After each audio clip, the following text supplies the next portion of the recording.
자, 그러면 이 구조를 구성하고 있는 요소들을 하나하나 좀 살펴보도록 하겠습니다.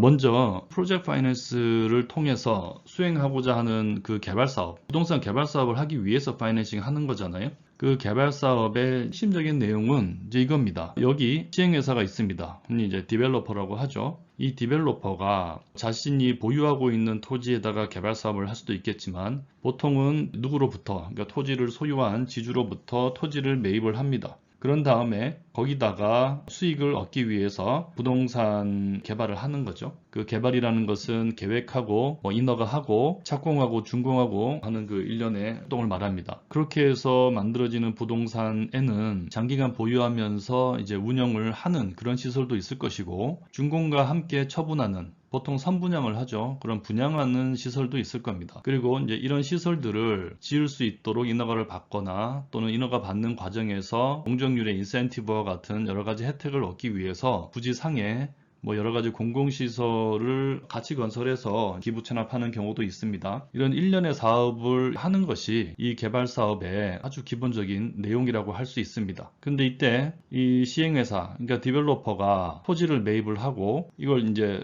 전부 건설하기 위한 자금이 충분하다면, 그리고 스스로 다 건설할 수 있다면 혼자서 다 사업을 하면 되겠죠. 근데 실제로 개발 사업은 그렇게 진행되지가 않습니다. 이런 사업을 기획하고 토지를 매입하고 하는 그 주체 역할을 하는 디벨로퍼 중에서는 자기가 직접 건설 행위도 할 수 있는 곳도 있겠지만 대부분은 이런 건축주, 그러니까 사업자로서의 활동을 주로 하고 실제로 시공을 하는 업무는 건설회사에게 맡기는 경우가 많습니다. 그래서 이 건설 공사를 이 디벨로퍼가 건설회사에게 이제 도급을 주는 거죠. 그러면 건설회사가 공사비를 받으면서 설계된 내용대로 이제 목적물을 지어주는 거죠. 이렇게 건설회사가 참여를 하게 되면 이 디벨로퍼는 공사가 계속 이루어지는 동안 미리 약정된 대로 주기적으로 공사비를 건설회사에게 이제 지급을 해야 합니다. 물론 이제 건설 기능도 같이 가지고 있는 디벨로퍼면 이제 자기가 자신의 비용을 계속 써가면서 이제 건설 공사를 하겠죠. 어쨌든 이렇게 토지 소유자로부터 토지를 매입을 해서 잘 기획하고 그리고 건설회사에게 공사를 맡겨서 이런 목적물을 만들어내는 것, 그 일련의 과정이 부동산 개발 사업이다, 이제 이렇게 얘기를 할 수 있겠죠.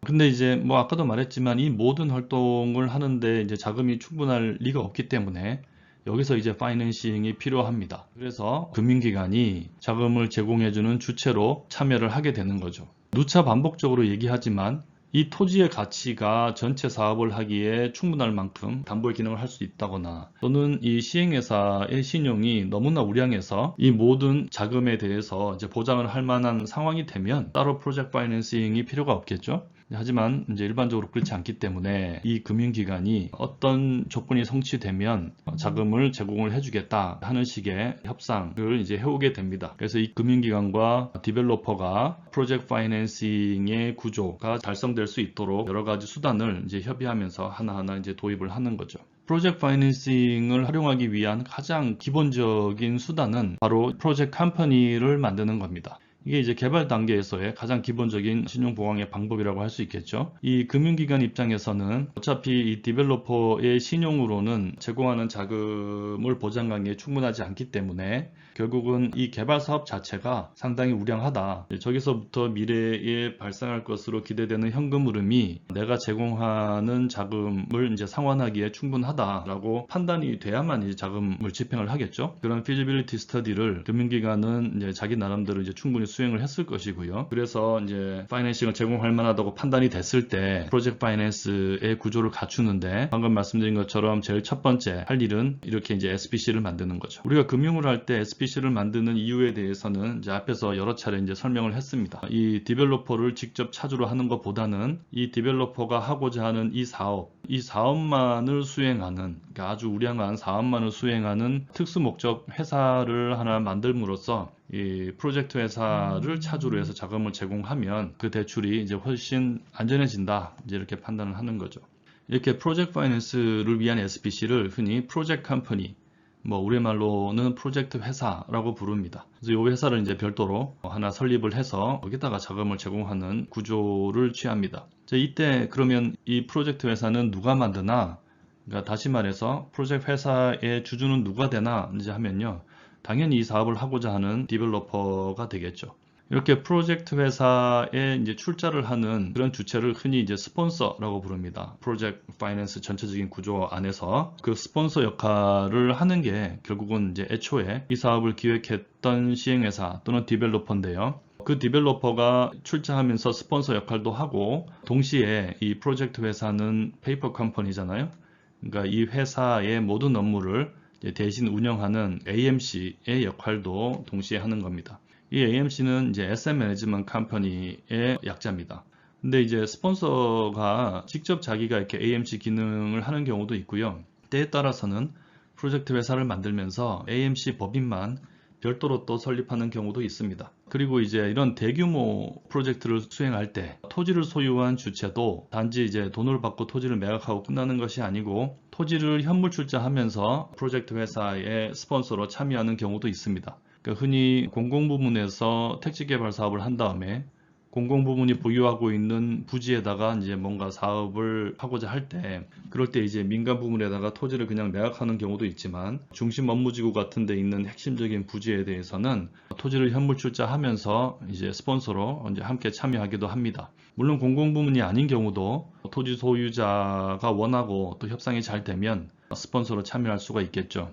이렇게 개발 단계에서의 신용보강의 핵심적인 사항은 프로젝트 회사를 만들어서 사업을 직접 수행하고 차주의 역할을 할 수 있도록 하는 것이고요. 이 프로젝트 회사의 이제 주주, 흔히 스폰서라고 하는 그 주체로는 이제 원래 디벨로퍼나 토지의 소유자나 또는 뭐 건설회사라든지 뭐 다른 여러 가지 주체들이 경우에 따라서는 이제 프로젝트 파이낸싱을 해주는 금융기관도 일부 주주로 또 참여할 수가 있습니다. 다양한 주체가 주주로 참여하면서 이렇게 프로젝트 회사를 먼저 만든다 하는 것을 이제 먼저 이해하실 필요가 있고요. 이게 이제 개발의 과정에서 벌어지는 이제 핵심적인 신용보강의 내용이라면 사실 이 프로젝트 회사는 이 부동산을 개발하는 단계까지의 일만 수행하는 특수목적 회사잖아요. 그런데 이 금융기관 입장에서는 전부 분양을 잘 해서 준공과 동시에 투자비가 다 회수되는 상황이라면 또 별 문제겠지만 그게 아니고 개발되는 부동산의 뭐 상당한 부분이 계속 운영을 한다. 그게 뭐 백화점이든 호텔이든 그런 커머셜 용도로 부동산이 계속 운영이 되고 그렇게 한참 운영하다가 나중에 이제 처분을 해서 최종적인 투자금 회수를 하는 그런 사업이라면 이 운영 단계를 어떻게 할 것이냐 하는 것도 금융기관 입장에서 중요한 컨선이 될 겁니다. 그때는 애초에 프로젝트 파이낸싱을 하는 단계에서부터 이 운영에 대한 내용까지 같이 확정을 합니다. 확정을 한다는 것이 이제 뭐 어느 정도 구체적으로 확정하느냐 하는 것은 사업마다 다르겠지만 가장 기본적으로 이렇게 분양하지 않는 시설을 누가 어떤 방식으로 운영할 거냐 하는 정도는 이제 미리 정하는 거죠. 그래서 이 프로젝트 회사가 잘 준공을 시켜주면 그 뒤에 이 부동산을 처분하지 않는, 분양하지 않는 이 부분을 누가 소유하면서 그리고 실제 운영 업무를 또 누가 할 건지 그 운영하는 것과 관련된 여러 가지 조건을 어떻게 할 건지 그리고 그 운영하는 시설의 면적이 상당히 크다면 이 분양한 대금만으로는 프로젝트 파이낸스 한 자금을 다 상환하지 못할 거잖아요. 그랬을 때는 이 운영되는 부분을 실제로 누가 임차해서 쓰는지 그 임차인이 누가 될 건지 뭐 이런 것도 이제 사전에 정해야 될 수도 있습니다. 그래서 이제 사업의 특성에 따라 이 운영 부문의 비중이 크고 그리고 그것으로부터 기대되는 현금 흐름이 자금의 상환에 중요한 영향을 미칠 때 이제 그때는 이 운영 부문도 미리 확정을 하는 거죠. 보통은 이 디벨로퍼와 운영회사가 완전히 별도의 주체일 수도 있지만 경우에 따라서는 디벨로퍼가 프로젝트 컴퍼니를 만들어서 준공을 시키고 그리고 나서 뭐 자기가 운영을 한다든지 또는 운영회사를 별도로 이제 디벨로퍼가 또 스폰서가 돼서 설립을 한다든지 하는 형태를 취하는 경우도 많습니다. 한편으로는 여기에 메인 테넌트, 전체 개발 면적 중에서 뭐 한 70%가 임대하는 면적인데 그 중에 70% 중에서 또 한 50% 정도는 어떤 백화점이 입점해서 운영하기로 했다. 그러면은 상당한 비중을 이제 그 백화점이 차지하는 거잖아요. 그때는 그런 테넌트가 이제 오퍼레이터로 또 참여할 수도 있습니다. 이제 이런 것이 이제 운영 단계와 관련된 신용 보강의 내용이다라고 이제 말할 수 있겠죠. 지금까지 이제 개발 단계와 운영 단계에서 가장 핵심적인 신용 보강의 모습들을 살펴봤는데요. 실제로 자금이 최초에 투입되는 단계에서는 자본 구조를 통해서도 또 신용 보강을 합니다. 사실 처음 프로젝트 파이낸스가 이루어지는 시점에서는 이 자본 구조가 가장 또 핵심적인 협상의 내용이 되기도 합니다. 여기서 말하는 자본 구조라는 것은 이 사업을 시행하는 주체인 프로젝트 회사, 형식적인 주체죠. 이 회사가 사업을 성공적으로 수행하기 위해서 필요한 자금이 총 얼마인데, 그 중에서 자기 자본과 타인 자본을 어떤 비율로 가져가고, 자기 자본과 타인 자본 각각 안에서도 이제 트렌치를 나눌 수가 있죠. 그런 다음 그 각각의 트렌치에 누가 투자할 거냐 하는 것을 이제 정하는 걸 말합니다. 물론 이제 보통 금융기관 같은 경우는 최선순위에서 가장 안전한 자금의 제공을 하려고 할 것이고, 자신이 제공한 그 보통은 선순위 대출이겠죠. 이제 그것의 신용을 충분히 보강해 줄 수 있을 만큼의 자기 자본을 이 디벨로퍼나 또는 이 개발 사업과 직접 연관된 이해관계를 가지는 다른 주체들, 그러니까 말하자면 이제 건설회사 또는 뭐 나중에 이 운영과 관련된 일을 할 그런 회사들, 아까 말했던 뭐 키 테넌트가 될 수도 있겠죠. 뭐 그런 데들이 실제로 이 개발 사업과 관련해서 이해관계를 같이 하기 때문에 지분 투자라든지 아니면 후순위 대출 등을 참여해 줄 것을 요구할 수가 있습니다. 이제 그런 협상들이 다 잘 이루어지면 여러 주체가 이 프로젝트 회사에다가 이제 출자나 대출을 이제 하게 되는 거죠. 그리고 이 출자나 대출도 한 번에 다 이제 이루어질 수도 있겠지만 보통은 그런 경우가 없습니다. 왜냐하면 최초에 토지를 매입할 때 돈이 한번 들어가고 그 뒤에 건설하는 단계에서 계속 추가적으로 돈이 들어가고, 이게 자금이라는 것이 스케줄을 가지고 이제 들어가기 때문에 이 출자와 대출도 그 스케줄에 맞추어서 이제 계속 이제 이루어집니다. 그리고 그 스케줄 속에서 자기 자본과 타인 자본의 비율, 그 안에서 각각 트렌치의 비율들을 잘 조절해 가면서 여러 주체가 이제 자금을 투입하는 겁니다.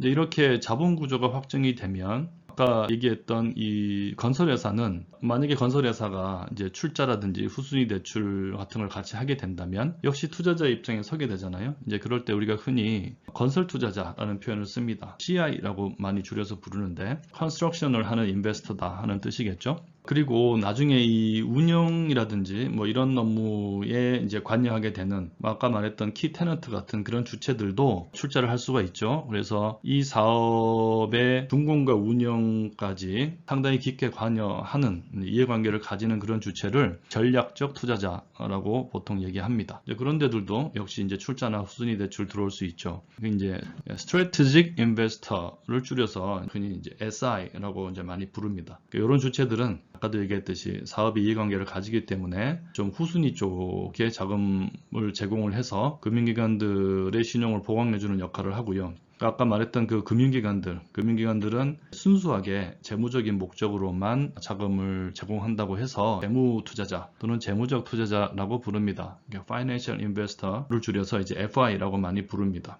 그러니까 이제 결과적으로 보면 프로젝트 파이낸싱의 가장 핵심, 그러니까 가장 큰 자금을 제공하는 자는 이 FI고요. 이 FI 외에 더 필요한 자금을 보강을 해주고, 한편으로는 이 FI를 위해서 신용 보강을 해주는 역할을 하는 다른 CI나 SI들이 같이 참여를 해서 이 프로젝트 회사에다가 출자나 대출을 제공해주는 이 과정, 요게 사실 그 프로젝트 파이낸스의 가장 핵심적인 과정이죠.